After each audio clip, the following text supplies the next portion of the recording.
Bonjour, bon après-midi, bonsoir, Balandinho sur Étoile Inès TV. On se retrouve avec votre frère Francis sur Décryptage politique dans cette énième session. En tout cas, grande et majeure de vous retrouver. En tout cas, je vais être content de vous savoir aussi, pas seulement nombreux, mais de vous savoir en bonne santé parce que j'aime quand mais les fidèles de décryptage politique sont en bonne santé, ça me donne de la joie. Hein? En tout cas, je suis très content de vous retrouver encore une fois aujourd'hui. On va parler aujourd'hui du dossier Félix Tshisekedi à Doha. Hein? Il y a certains qui lui ont donné un record. On dit que il a brisé les records des voyages. Il a traversé 4 continents en une semaine. Il a été en France, il a été dans la même semaine, il est parti en Égypte, de l'Égypte, il est parti au Qatar, et puis du Qatar, il est parti au Brésil. En une semaine, il a visité 4 continents, donc il a battu les records, en tout cas. Alors, je ne suis pas là pour faire polémique par rapport à ça. Il y a ceux-là qui parlent déjà, un président qui est plus ailleurs que dans son propre pays. En tout cas, je ne vais pas parler de ça. Ce que je vais parler, c'est de ce qui s'est passé à Doha, de quoi il a été question là-bas. Je vais vous parler de ça. Je vais vous parler de Jean-Marc Aboun, l'opposant, le président du parti Alliance pour le changement. Il a eu aussi des mots vraiment trop forts envers le président Félix Tshisekedi. Je vais vous parler de ça. Je vais vous balancer une vidéo par rapport à ça. Et puis, on va vous parler de l'autre taxe. Hein? Il y a beaucoup de gens, si vous voyagez, vous connaissez de quelle taxe je parle. La taxe qui a été ajoutée de $30, hein? La taxe qui a été rajoutée par le ministre de l'Intérieur, M. Jacquemain Chabani. Alors, quels sont les points sur lesquels on va parler aujourd'hui? Avant cela, je tiens à saluer les fidèles de décryptage politique. Je salue Maman Inès NM, mes salutations à Maman Ursule Botelois, mes salutations à Maman Eugénie Zemanga, à Monsieur Kadosh depuis le Togo, Madame Madeleine depuis la Hollande, à la Tantine internationale depuis Tantine Hélène depuis la France. En tout cas, mes salutations à vous. Comme je ne cesse de le dire, si vous voulez que je puisse vous saluer, soyez libre, dites-le moi, saluez-moi, prenez l'habitude d'être actif. Hein, quand je vous voyez décryptage politique, écrivez et dites quelque chose. Hein, je vais prendre votre nom. On se rappelle de l'homme souvent, on se rappelle souvent de l'homme quand il dit des bonnes choses et des mauvaises choses. Alors, j'espère que vous allez dire des bonnes choses pour que je puisse me rappeler de vous. Mais si vous trouvez aussi qu'il n'y a pas de bon à parler, ce sont seulement des mauvaises choses, parlez-en aussi. Donc, je ne vais pas dire que non, parce que ces messieurs ici, là, parlaient seulement en mal. Je ne vais pas les saluer. Non, soyez juste actifs. Donnez-nous faites-nous comment on appelle ça en anglais, un feedback. Hein? Comment je peux dire ça en français? Donnez-nous, faites-nous un rapport par rapport à ce que vous voyez de décryptage politique. Dites-nous ce que vous pensez de décryptage politique. Est-ce que vous êtes content? Qu'est-ce qu'on peut améliorer? Hein? Dites-nous, parce que cette émission est là pour vous. Voyez, on est là pour vous. Alors, on peut penser bien faire au moment où on ne fait pas bien. Vous voyez. Alors, soyez là, dites-nous dans les commentaires, appelez-nous. Les numéros sont là. Il y a le premier numéro, c'est le numéro de la propriétaire, Maman Inès NM. Le deuxième numéro, c'est le numéro du manager que je suis. Vous pouvez nous contacter sur WhatsApp, écrivez-nous, dites-nous ce que vous pensez de décryptage politique.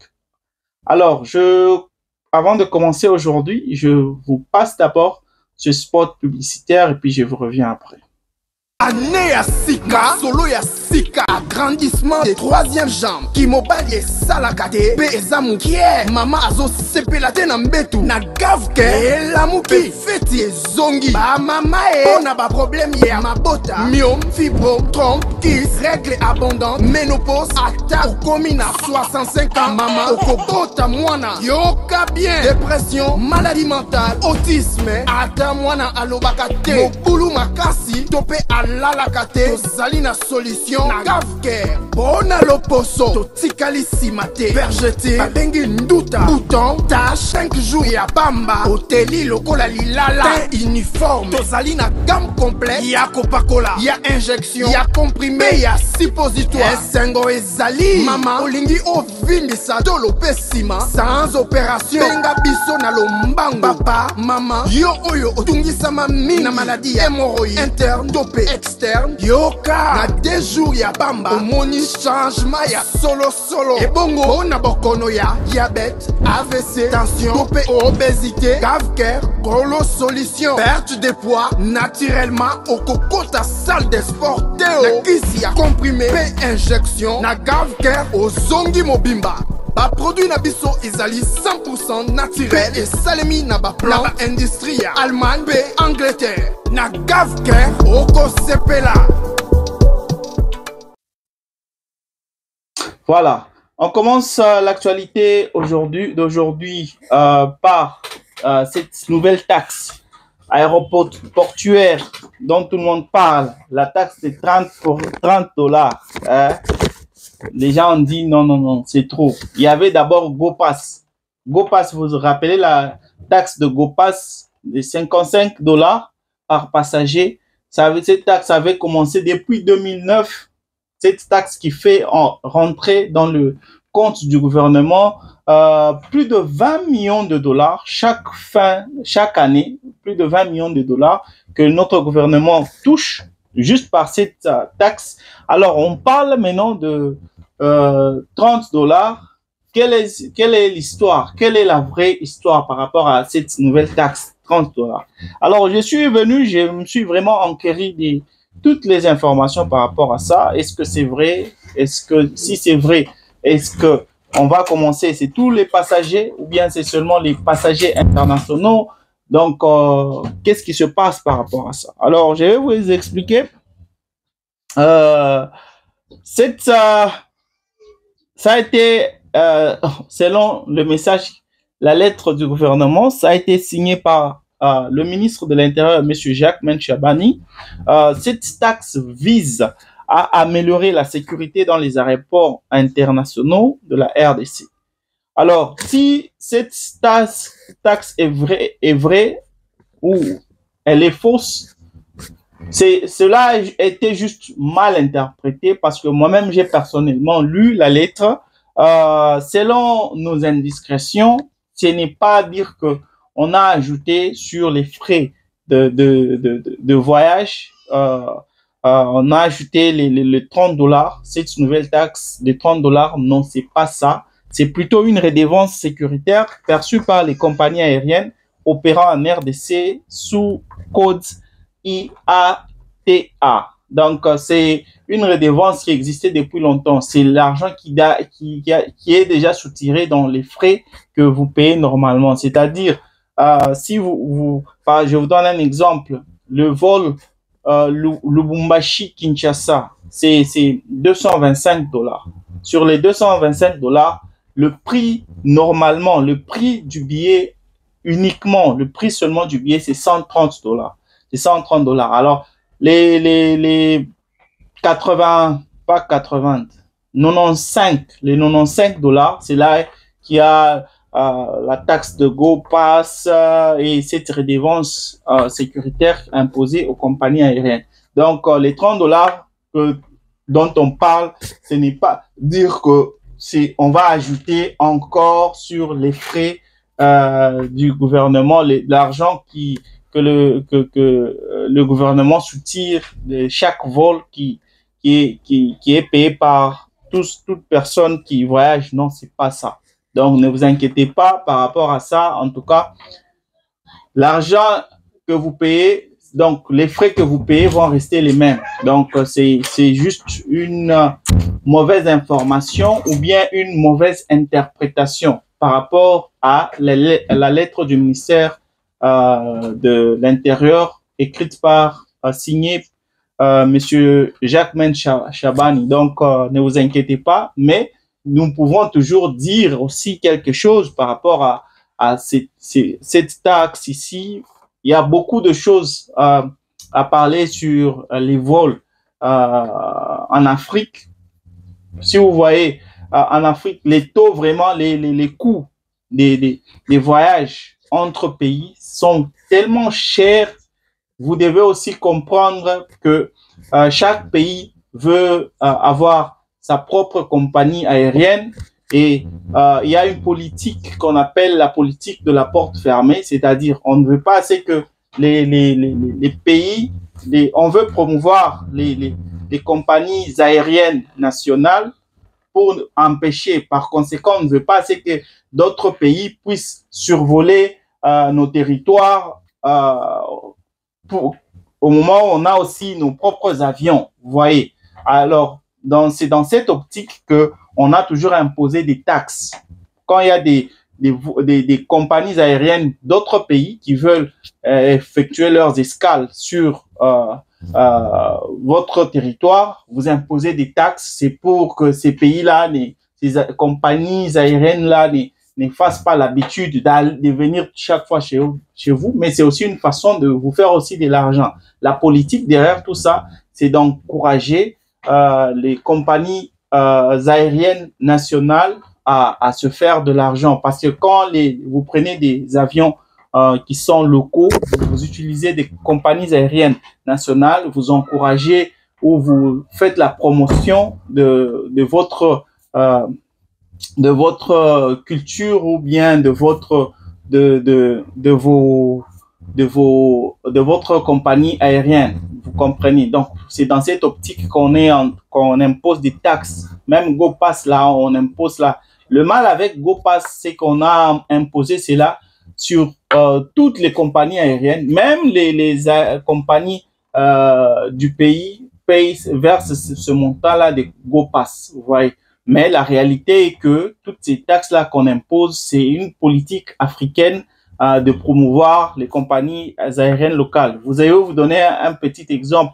Pour le montant que vous allez payer, le montant d'un avion, le billet que vous payez pour quitter, par exemple, le Congo pour aller en France, il est moins cher que ce que vous allez payer pour quitter le Congo et aller, par exemple, en Égypte ou aller, disons même aller au Sénégal. Vous allez trouver que pour aller en Europe, c'est moins cher que d'aller dans un autre pays africain.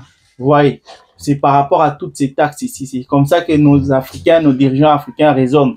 Et il n'y a pas que ça, on crée beaucoup d'escales. Vous voyez, par exemple, vous voulez quitter le Zimbabwe pour aller vous voulez quitter le Zimbabwe pour aller au Congo. Il n'y a pas de vol direct Zimbabwe Congo. Vous allez d'abord faire une escale en Éthiopie, de l'Éthiopie maintenant. Vous allez prendre un avion la destination, ce n'est même pas le Congo.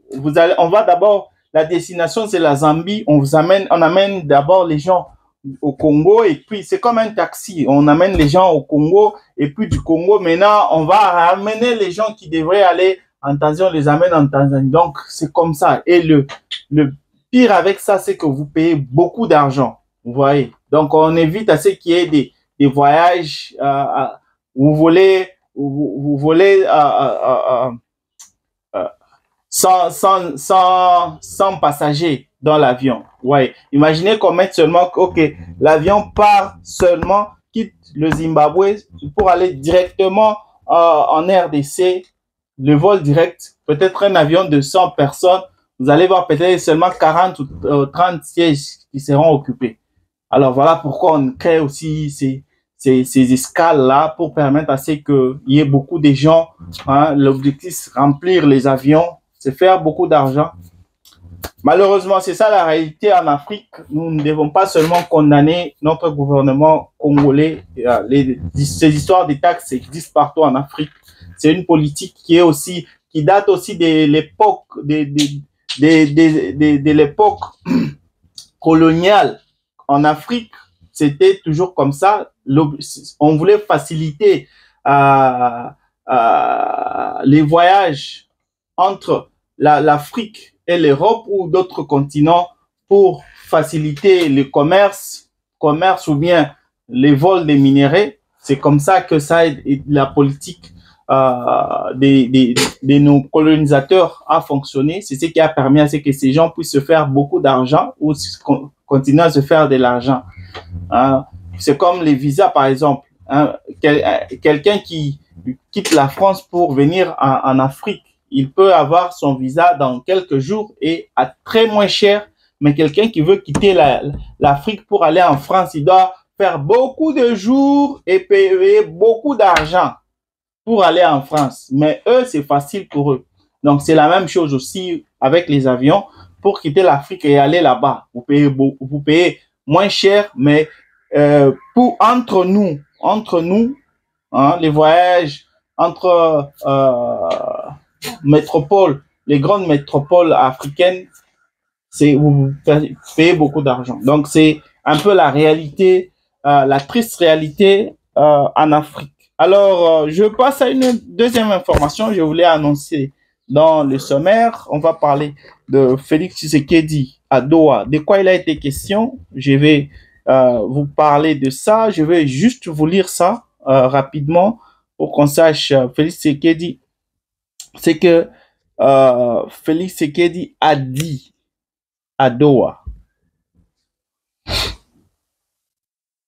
Voilà.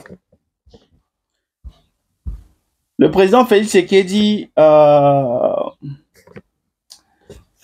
salué à Doha la résilience du peuple congolais malgré plus de 30 années de cycle de violences armées, de pertes humaines et de déplacements massifs. Il s'exprimait lors du deuxième sommet mondial sur le développement organisé sous l'égide des Nations Unies. Dans son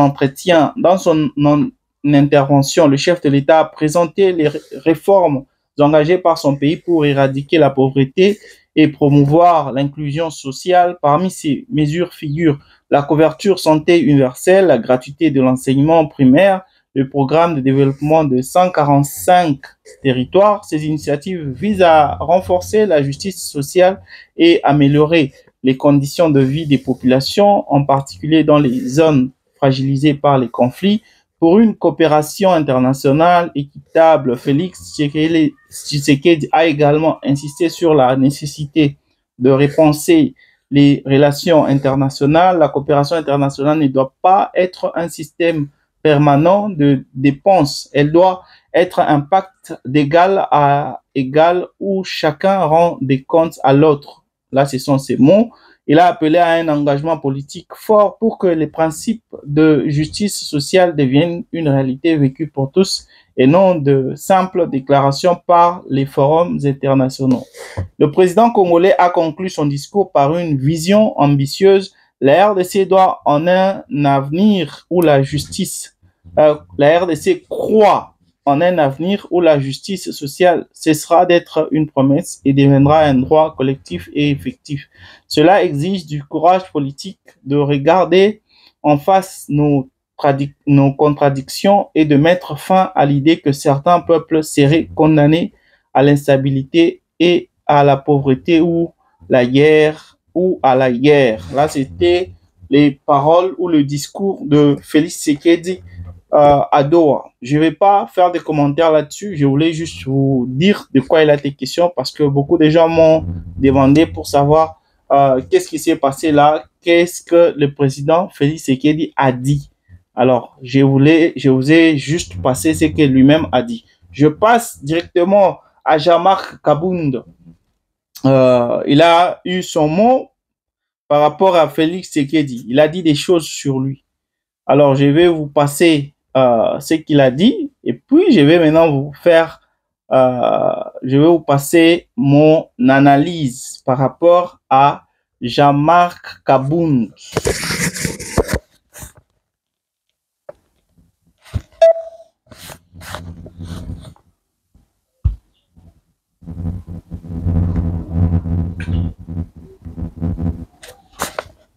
J'ai dit, demain la gouvernance que nous mettrons en place, parce que lorsque vous prenez la demande, la grandeur, sa force, son peuple, les richesses que le Congo a, si nous allons sur ces schémas-là, peut-être que le Rwanda sera plus la carte du monde. Mais par contre, nous disons que le Grand Congo de demain sera un arbre de paix pour tous ses voisins qui est dans la rue. Et d'ailleurs, nous allons, par la force que nous mettrons en place, sécuriser aussi le Rwanda. Les Rwandais pourront tirer les dividendes de notre force militaire et économique.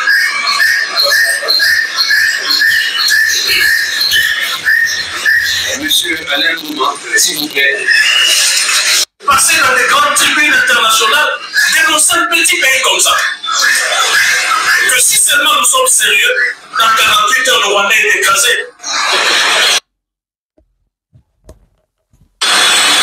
Et d'ailleurs, moi j'ai dit, demain la gouvernance que nous mettrons en place, elle ne sera pas là pour écraser le Rwanda. Parce que lorsque vous prenez la demande, la grandeur, sa force, son peuple, les richesses que le Congo a, si nous allons sur ces schémas-là, peut-être que le Rwanda sera plus la carte du monde. Mais par contre, nous disons que le Grand Congo de demain sera un arbre de paix pour tous ses voisins qui est dans la rue. Et d'ailleurs, nous allons, par la force que nous mettrons en place, sécuriser aussi le Rwanda. Les Rwandais pourront tirer les dividendes de notre force militaire et économique.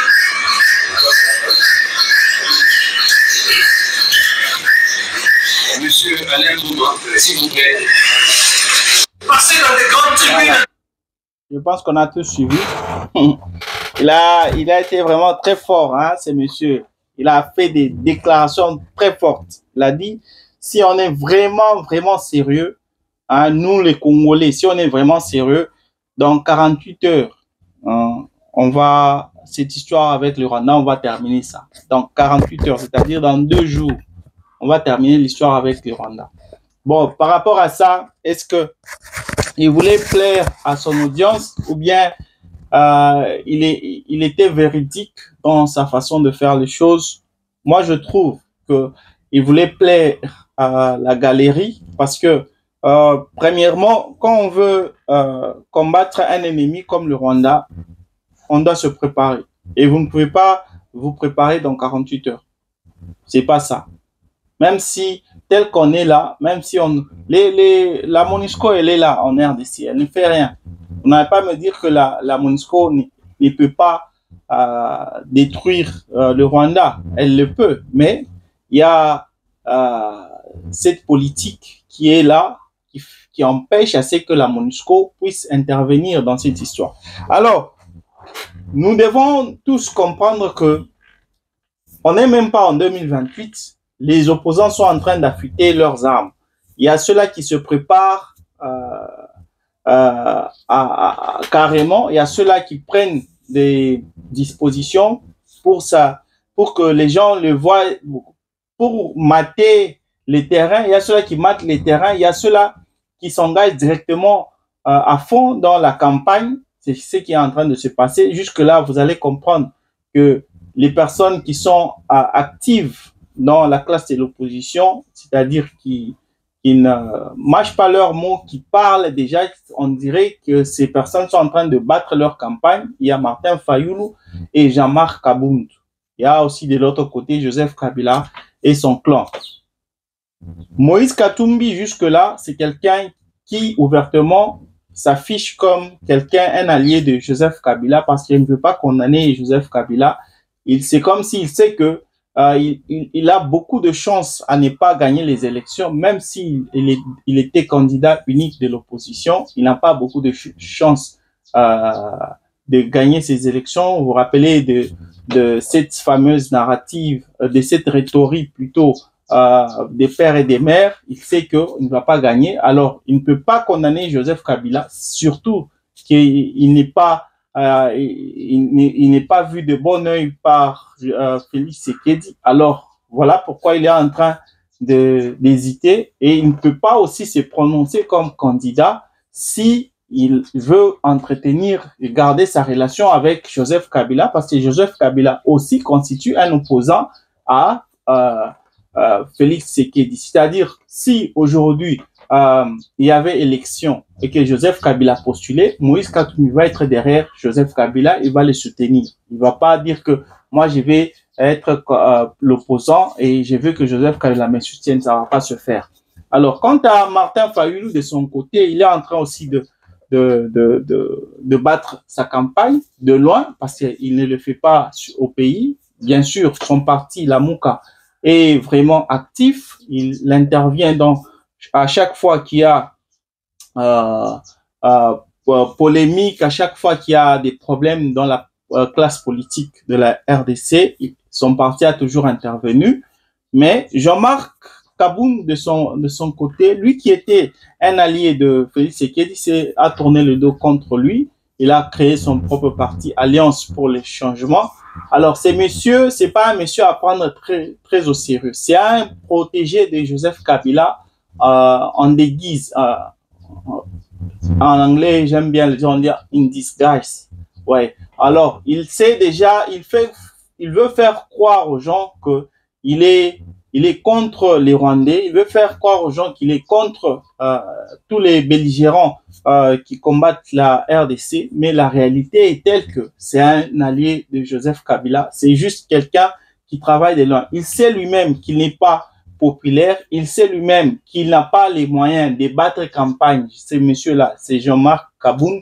C'est quelqu'un qui est là pour soutenir. Quand le moment viendra, vous allez voir que c'est là maintenant qu'il va s'arranger du côté de l'opposant, qu'il veut, du côté de la personne qu'il veut accompagner dans les élections de 2028. Ce qu'il a dit là, on peut battre les Rwandais dans 48 heures. Il a dit ça pour amuser les gens, mais cela aussi n'est pas totalement faux, parce que je vous l'ai déjà dit sur les cryptages politiques, ce problème du Rwanda, on peut gérer ça facilement. Ce problème peut se gérer même de lui-même si seulement on devenait sérieux. Parce que on a un gouvernement qui n'est pas sérieux, on a des soldats qui ne sont pas sérieux. Alors, l'ennemi connaît nos faiblesses. L'ennemi entre sur notre sol et quitte quand il veut. Je vous ai déjà dit que le Rwanda a déjà violé l'intégrité de notre sol par 7 fois. Alors, chaque fois que les Rwandais viennent sur notre sol, ils quittent quand ils veulent. Bien sûr, il peut y avoir, comme vers les années 2000, quand il y avait tous les pays voisins de la RDC qui étaient intervenus, quand les Rwandais voulaient prendre presque tout le pays, toute la partie de l'Ouest, de l'Est et de l'Ouest était déjà prise par les Rwandais. Donc, les Rwandais voulaient prendre tout le pays. C'était juste, il y avait une grande guerre qui avait opposé les autres pays voisins qui ont intervenu pour que les Rwandais puissent quitter la RDC. Mais aujourd'hui, est-ce qu'on peut dire que si les Rwandais décidaient de venir jusqu'à Kinshasa, est-ce que s'il n'y a pas intervention d'autres pays voisins pour nous soutenir, est-ce que on a une armée qui peut faire la résistance? Point d'interrogation. Alors, je m'excuse. Le problème, notre pays on n'est pas sérieux, on n'a pas de dirigeants qui sont sérieux. Les problèmes de la RDC sont tels que vous les connaissez. On a besoin de remanier notre armée, on a besoin d'avoir des gens sérieux et qui sont sûrs, des gens qui sont sur le terrain, des gens qui peuvent aller jusqu'à l'Est pour aller traiter les problèmes. Les généraux là, ces généraux-là, ils sont à Kinshasa en train de profiter de la belle vie. Ils devaient se rendre là-bas à l'Est, voir ce qui se passe, comment traiter les problèmes. Vous ne pouvez pas être à Kinshasa, vous donner des instructions aux gens qui sont au front là-bas. Ils ne vont pas respecter ça. Moi, je vous ai passé l'interview d'un soldat qui était à l'Est là. Il était en train de dire, il dit, on nous envoie, on n'a pas de nourriture, on ne mange pas. Des fois, on n'a pas de munitions, mais ils nous donnent des directives. Eux, ils sont là-bas, très loin, à Kinshasa. Il y a ceux-là même qu'on envoie à l'Est, des généraux qu'on envoie à l'Est, mais qui ne sont pas sur le front de bataille, qui eux, préfèrent rester là-bas, dans des très beaux endroits, beaux bâtiments, en train de savourer la vie. Ils nous envoient, nous, sans munitions, sans nourriture. C'est nous qui devons aller nous battre. Et ils nous donnent d'autres directives que nous ne pouvons pas suivre parce que nous, sur les champs de bataille, on voit autre chose. Alors, quel genre d'armée? Même l'armée la plus faible, les généraux, les chefs sont sur le front de bataille. C'est quand vous vous battez ensemble que vous pouvez dire non, ne faites pas ça. Nous allons faire ça. Vous comprenez? Alors, avec notre armée, c'est pas le cas. On a une armée, bien sûr, avec plus de 160 000 soldats, ce qui est suffisant, largement suffisant pour combattre l'ennemi à l'est du pays, pour terroriser même tous les pays voisins. Parce que si cette armée vraiment venait à être sérieux, venait à être armée suffisamment, on est capable de terroriser tous les pays africains. Parce que la RDC, elle est comptée parmi les meilleures armées de l'Afrique. C'est juste par le nombre, mais sur le plan, en ce qui concerne structure et exploit au combat, en tout cas, on est loin de ce que nous représentons en Afrique. Mesdames et messieurs, c'était Décryptage politique avec votre frère Francis. Merci vraiment d'avoir été des nôtres. Je vous retrouve demain avec la même force, la même motivation. En tout cas, prenez soin de vous. Bye.